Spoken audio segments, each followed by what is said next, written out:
Welcome to another episode of Cruising with the Coaches, a conversation with Julie and Lee. I am one of your co-hosts, Lee, and as you see, my other co-host, Julie Cruz. How you doing? Good. How are you? This is the final episode. Hold on, folks. Pump the brakes. Don't be upset. Final episode of season two. Well, I don't know. We might be on season three. I'm not really sure anymore. But this is the final episode of season two. We're gonna come back, new year, same Lee, same Julie, great content, season three, starting in 2023. So this is we're not gonna talk about like resolutions or anything, because that'd be boring, right? Everybody does that end of the year. So we want to get into something a little different. This is an article that we found from um I think it was CNBC.com. And this is eight types of difficult people, and the reference is really at the workplace. So, uh, anything that you would like to say about difficult people at the workplace before we get into those types? Just that at this time of year, I hope to break and that we are trying to prepare people for going back to work for dealing with difficult people. That's Hopefully, fair. you're getting a break. That's all. That's all. That's at least, and if it's maybe 3 4 days, might not be a week. That's fair. Absolutely. So like I said, this is referenced from CNBC.com, and her name is Amy Gallo. She was doing research for her book, Getting Along. Okay. Sorry, and Harvard researcher. Don't want to discredit her. So, what she found in her research for this book that she's writing, there are roughly eight types of difficult people in the workplace. All right. And she also Only gives 8. tips. Well, this this is her research, but I'd be willing to bet there might be more than eight, or we'll call them Yeah. variations. We'll call them variations, Okay. you know. Okay. But the cool thing that she does also is she gives some tips on how to manage or how to deal with these folks. So the first type of difficult person is the passive aggressive person. Now, Hmm. again, this is from her research, and this is how she puts it. This is the absolute worst because it's the most common. Okay. Hmm. They appear to comply with everyone else with their needs, but they will passively resist the follow through. Or they might use indirect methods to express their thoughts and feelings. And so how they feel and their intentions are never really clear. I think that's fair. We all know, have witnessed or experienced passive aggressive folks. So yeah, that sounds about right, you know? Well, I would even have to say though, even with the eight variations of people, I mean, Hmm. you've probably it's not once you are passive aggressive, you are just a passive aggressive person. I think it's just kind of like where you are in your Sure. own mindset where you can have passive aggressive tendencies, but Hmm. maybe you're not always passive aggressive. Oh yeah, and that's the thing too. And thank you for actually putting that in there. It doesn't mean that you have to. It if this is you, you don't have to stay that person. Yeah, right? Yeah, Right? yeah. Or if it's someone else that you've witnessed, they people can change. Yeah, they Mhm. don't have to Mhm. stay this way. Right. The second type of difficult person that she found was the insecure boss, and this can be a challenge for sure. This person tends to be a micromanager, right? Who is nitpicking, or they might be paranoid, and then you start to question everything, right? Mhm. That you're doing. They could even hurt your career if they think you're trying to come after their job. You know, Mhm. Mhm. I I think of like the show The Office, right? Okay. Where the guy was always hovering, or with the coffee mug, and well, I'm gonna need you to do the like. y- I've I think I've had some insecure bosses, but not directly at Okay. me. So I definitely um, have recognized like micromanagers, right? Like Sure. it's my way or else, and that kind of kills creativity. It kills like you hire people for a reason, and they have a certain skill set, so you got to trust that they're going to do that. And if they Right. don't, Right. then you can help support them in learning the skill set they need instead of micromanaging them, and basically they become an automaton or a yes man, you know?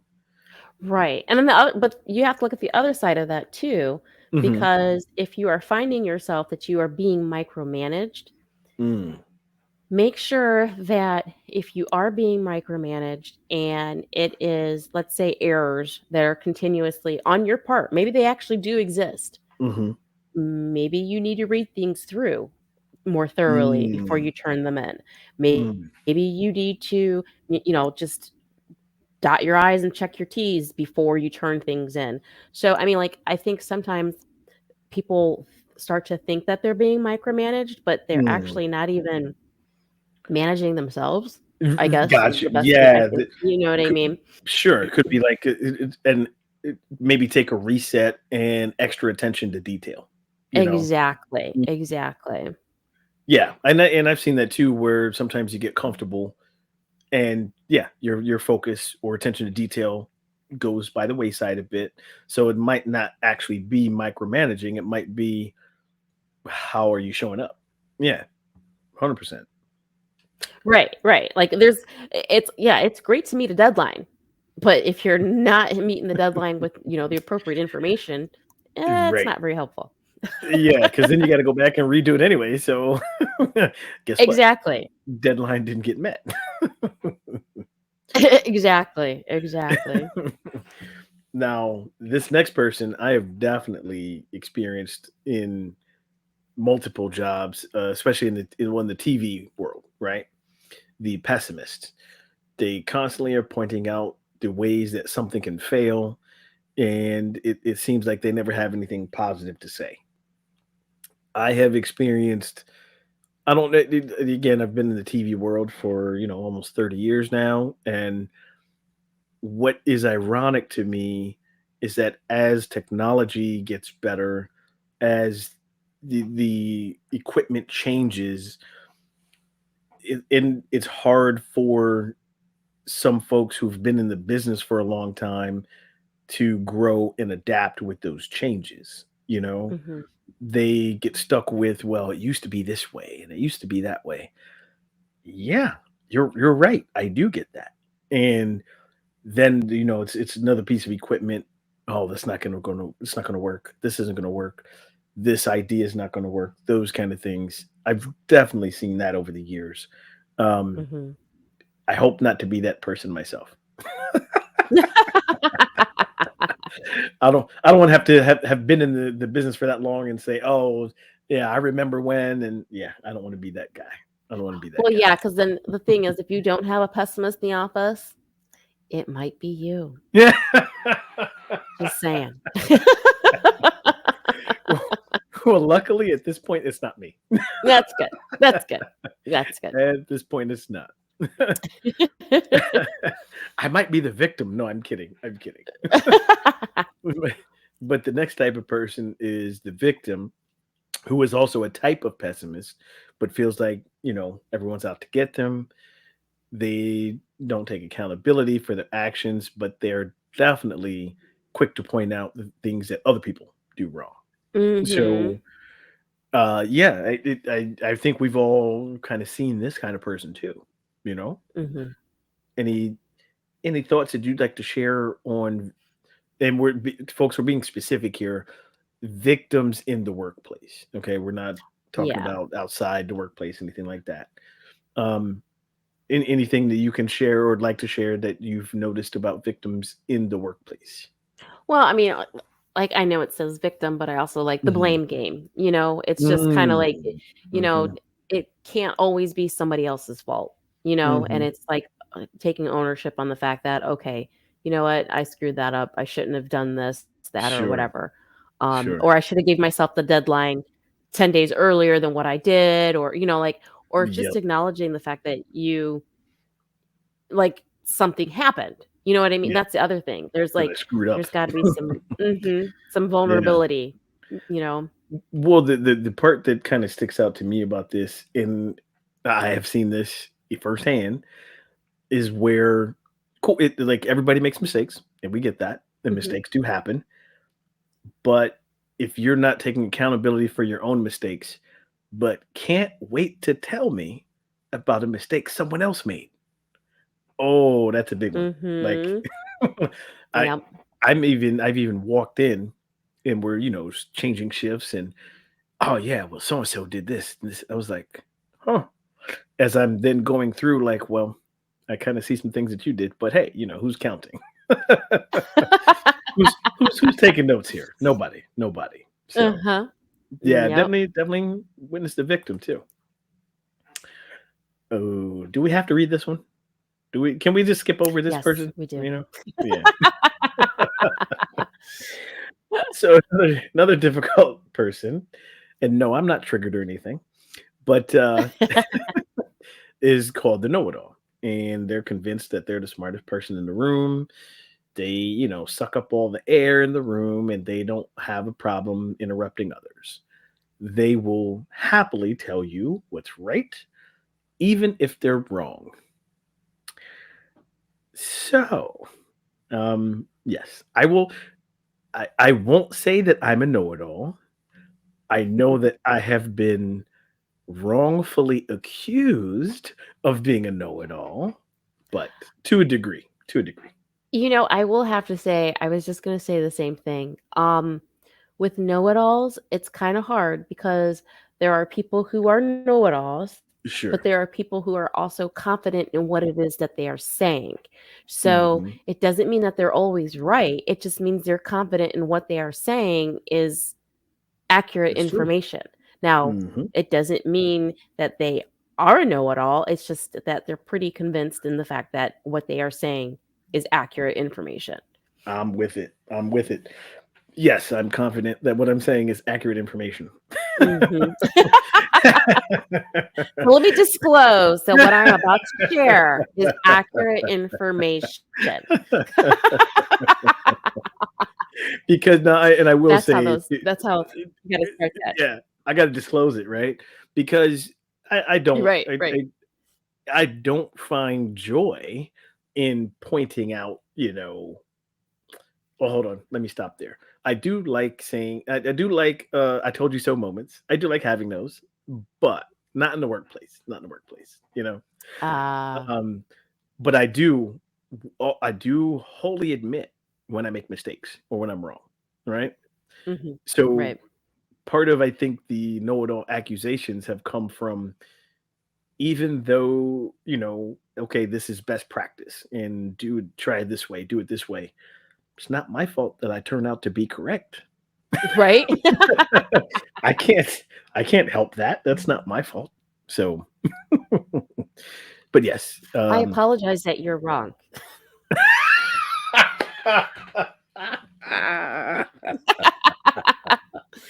Oh, I'm feeling attacked right now. I don't know. I love that. I'm gonna have to Uh, use that. Yeah, I'm sorry that yeah, you're wrong. I'm Yeah. sorry that you're Oh, wrong. that's a good one. The next one, this one feels kind of bad actually. I don't know if I've ever experienced this one. This person type of person is the tormentor. So it's someone that's earned their way to the top by making sacrifices along the way, but they mistreat the people below them.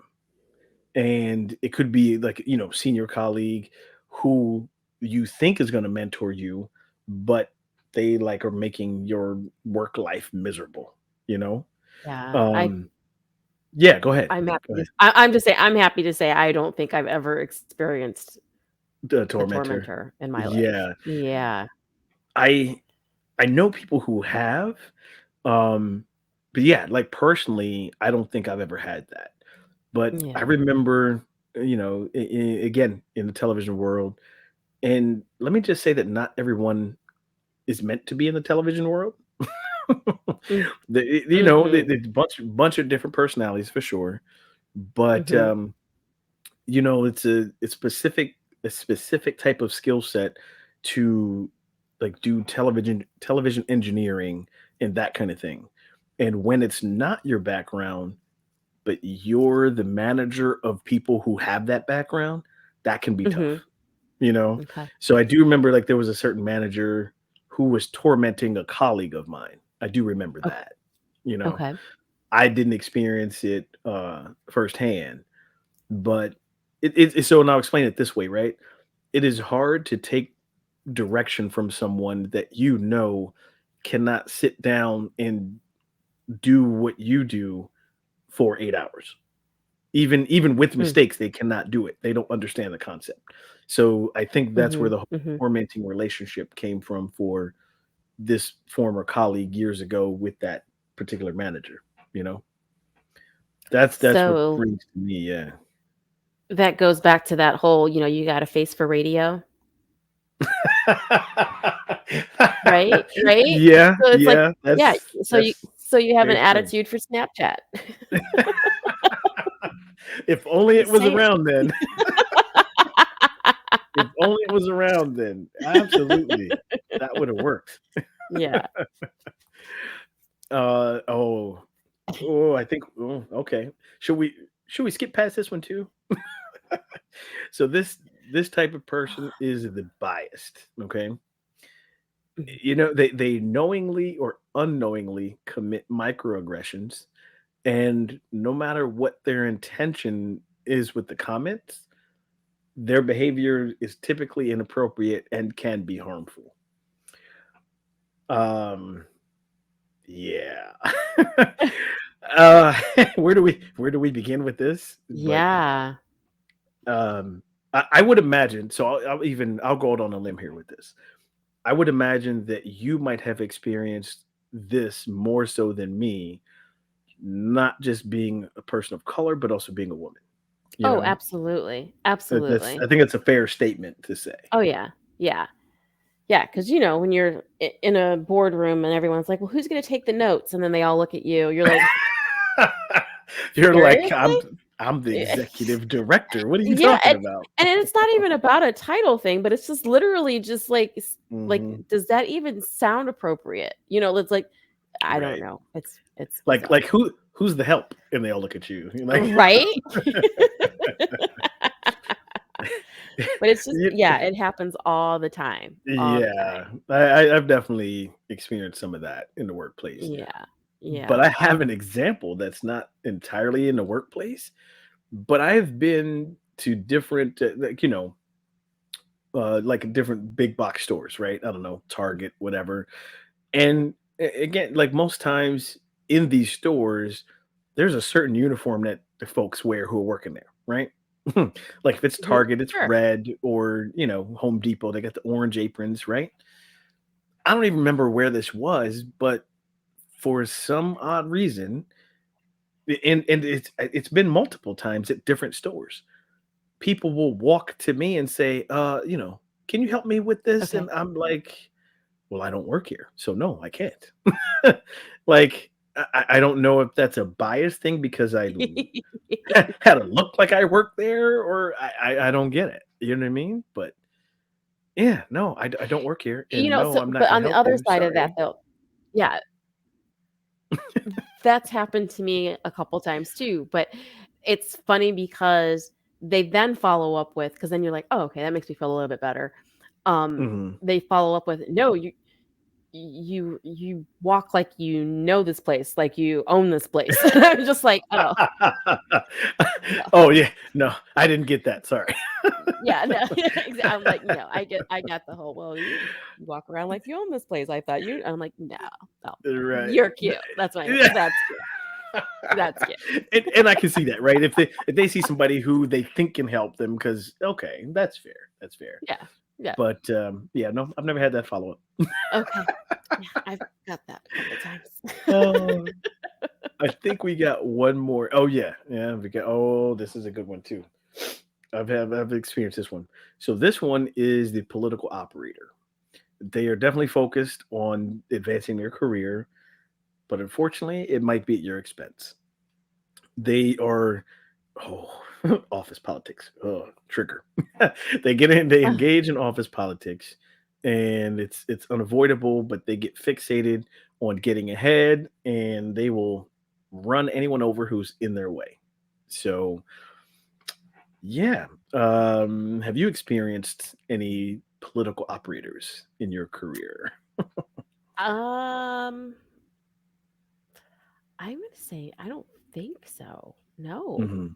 no, That's a good thing, actually. yeah, no, That's a good thing. I'm gonna not come really, down. because of what we just said earlier. If you Mhm. haven't experienced that person, you might be that person. So, I'm sure Uh-oh. I'm not that person, but I'm pretty sure I've also not experienced that person. So so for all the folks on Twitter and all that, send all of your comments to Julie, but no, I'm kidding.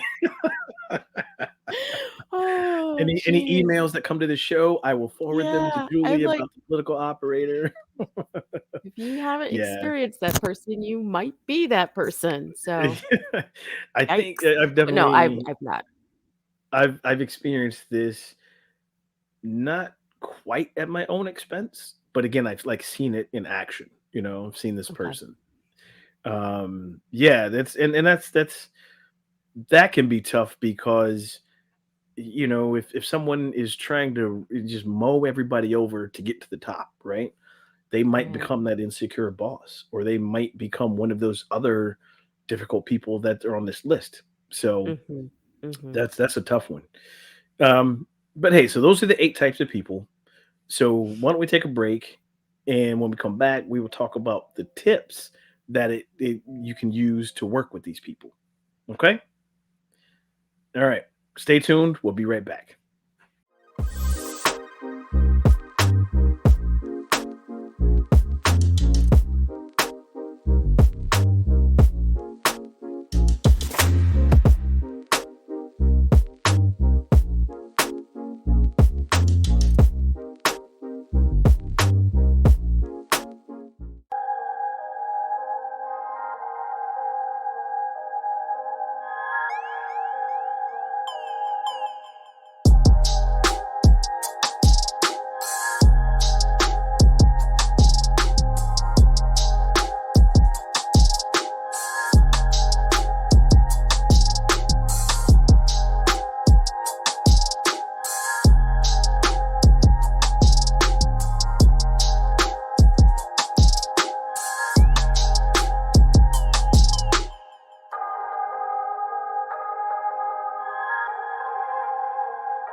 All right, folks. Welcome back from that break. As we have been discussing, these are the 8 difficult types of people in the workplace. And so, for a quick recap here, we've got the passive aggressive person, we've got an insecure boss, got the pessimist, the victim, the know it all, the tormentor, the biased, and the political operator. So those, and again, like to be fair, there's some variations I'm sure that people have seen or witnessed. And Julie and I have never been any of these people on this list ever, ever, ever. It's my story, and I'm sticking to it. But the one Yeah. thing, Okay. another cool thing that I'm trying, I'm trying hard, trying to go past it. I'm not a know-it-all, promise. No, or a tormentor, or a political operator. No, no, no, no. But so as Amy Gallo found in her research and added to this article, there are 4 tips that she has for working with these people. Okay. This one is the first tip is actually kind of makes sense, right? Don't actually label this person as passive aggressive, because that's really going to make it Mhm. worse. Number one, and and I love the quote, like, if you call somebody passive aggressive, are they really going to say, yeah, you know what, you're right? I'll stop doing that. I don't think that's ever really worked. So 9 times out of 10, right? 9 times out of 10, it's gonna make them angrier, and the point is to have positive communication. That's what you want to happen. By labeling somebody as they're Hmm. acting, it's just gonna shut the communication down. So, that's really I like this tip here, you know? Yeah. The the second tip, excuse me, is and I've definitely heard people talk about this, and I've kind of coached around this sometimes too, is you're focusing on the content or the subject matter, right? Not the delivery. This one can be a challenge if you're on the receiving end of any of these personality types. But before you decide to react to this person, you know what? Go ahead and ask yourself, what are they trying to get across to you, right? If you can focus on what might be their concern or their question underneath the delivery, you might be able to find out what the real problem is and then be able to communicate in a way that works best for everybody, you know? But this one can be hard because maybe you've had a rough day and you don't feel like taking time to think before you react, you know? Um, but yeah, you just giving it a little bit of thought, trying to get underneath what they're doing or what they're actually, how their delivery is, you know? Hmm. Anything you'd like to add to that tip, Julie, or want to go on to the No, I mean, third like tip? when we were talking like the micromanager, Mhm, if you are turning in work and they're constantly finding errors or whatever, and that's their whole point is they're just showing you what mhm, you keep doing wrong.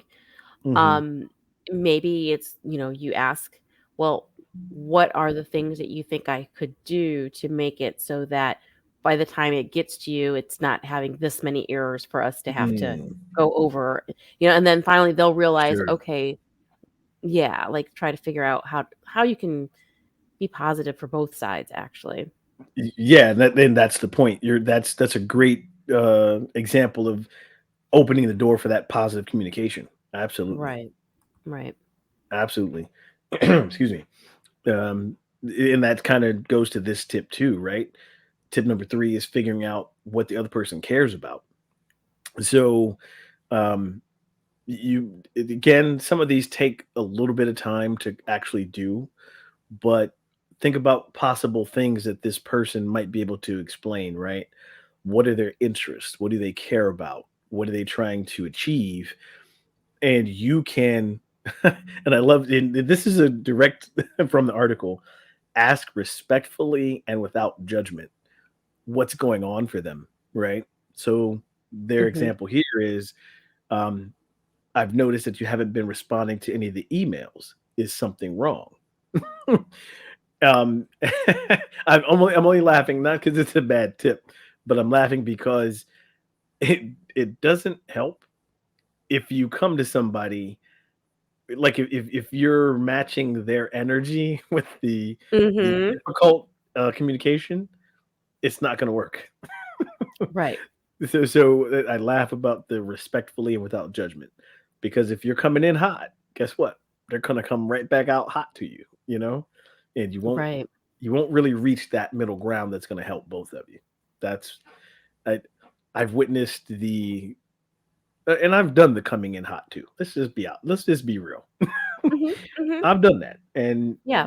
it's not useful, but I did learn from it and we talked it through when the next time we worked together and we are on good terms again. So so don't Because you so oh go ahead. Go ahead. I don't want to interrupt just you. because when dealing with difficult people, we've already said it even earlier, was it's always about being on top, right? They want to be on Sure. top. So Mm-hmm. if you're going to come in hot, they're going to come in hotter, and you're just going to keep it's just not going to be Mm-hmm. good. Mm-hmm. So I mean, that's definitely a hard space to be, because that means you're going to have to come in and be soft, and we don't always know Mm-hmm. how to be soft. Or don't want to be.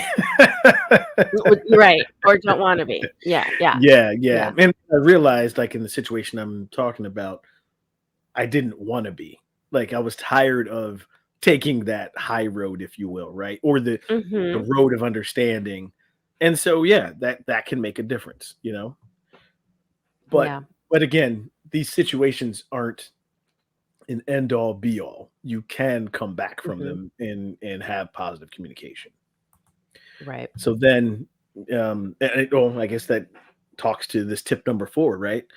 Call attention to what's happening. So I've definitely coached on this as well. I've tried to tell people when you are trying to hold someone accountable with their actions, you want to take the emotion out of it, right? You don't want to talk Right. about how you feel about it or exaggerate what they're doing, like with the words always and never. You don't want to use those. Oh my god, yes, yes. But you want to just be factual about, okay, you did this. This is how it affected me in again, we're talking about the workplace, and Mhm. then try to find out a solution, right? So Right. they take this tip even further with an example, and it kind of goes back to that email, right? You said, this is the example. You said you wanted to help, and you haven't joined 3 meetings that we've had so far. You also didn't respond to the email that I sent last week about next steps. The next one, or the next part of this conversation would then be, um, you explain how their actions affected you, right? So you heard what happened. Then they say, "Well, I'm disappointed and stressed out because I'm not able to do all the work by myself, and I hoped to have your help." Now, Mhm. the one part that I may say not to use is "I'm disappointed," right? Because if you're trying to communicate with without judgment, saying "I'm disappointed" kind of puts a judgment on it. So Yeah, I tend to use the word discouraged. exactly. Yeah. Yep. Because Yeah. that leaves room for them to come back and say, "Oh, hey, okay, cool. I do want to help." Right? "I'm Right. disappointed" Right. is a judgment that then they're less than what you expected, you know? Right. Um, But, like, even before you even get to this, like, going back sure. to tip 3, before you get this far with explaining that you're disappointed or stressed out, Mhm.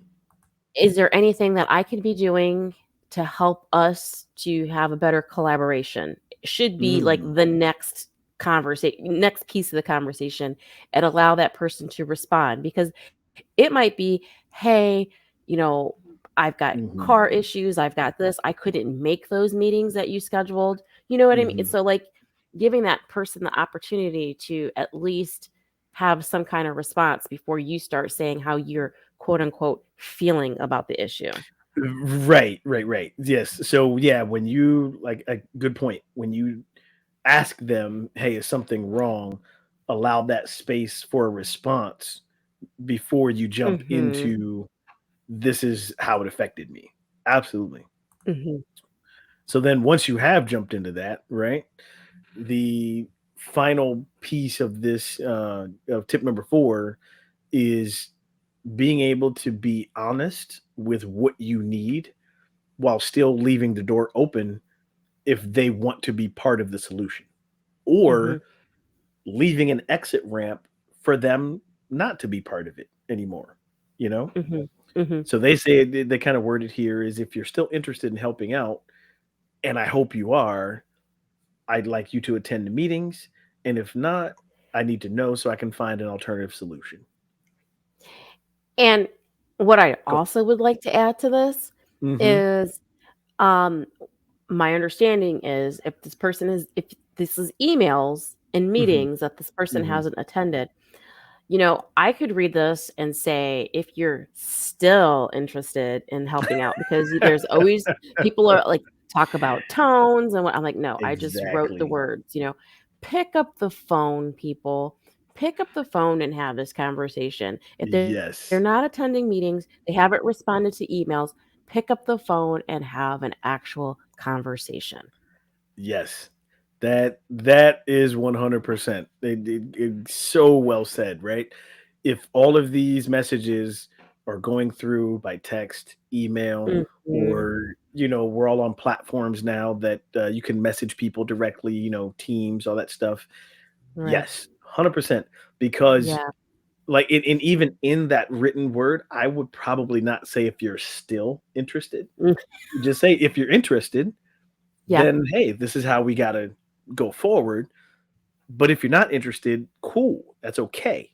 Or if not Right. even interest, right? If you're still able to be part of this and you want Mhm. to, let's move forward this way.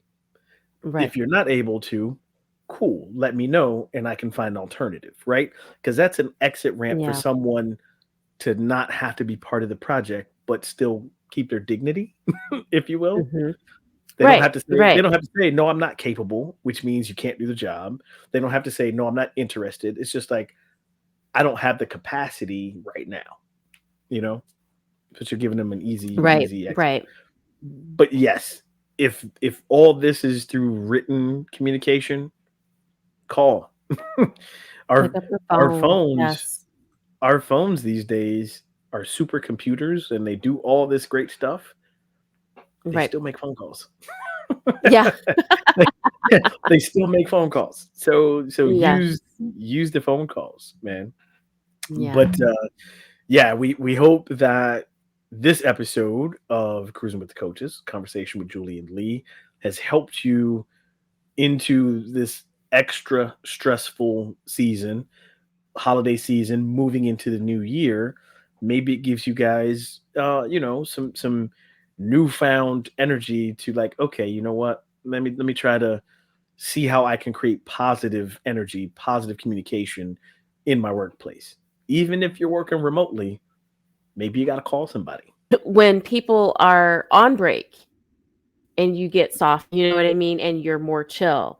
Not Hmm. to go into work being hypersensitive either, because sometimes when you get Hmm. that break from what is or what was the stress of your position, and then you go back into, it's Monday morning and you're back to the rush and all that kind of good stuff, and just trying not to be as hypersensitive to things that may have normally just rolled off your back because you built that tough skin.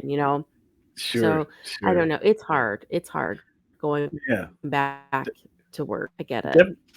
def- definitely a balancing act, you know. Um, but again, you're probably not the only one dealing with it. So the more you can kind of empathize with somebody, the better it does at opening the door for positive communication. All right, folks. Well, this has been the latest episode of Cruising with the Coaches, a conversation with Julie and Lee. As always, you can find us on your favorite streaming platforms: Google Podcasts, Apple Podcasts, Spotify, Amazon. YouTube is Live All Good TV. If you search there on YouTube, and on Traverse TV, streaming platform that is on Roku, Apple, Amazon Fire. It's on the major platforms. Also, folks, it's also in the major, or I guess metro Orlando area. So, folks, if you're in that I-4 corridor in Florida, check us out. All right. Until next time, this is Lee and Julie signing off.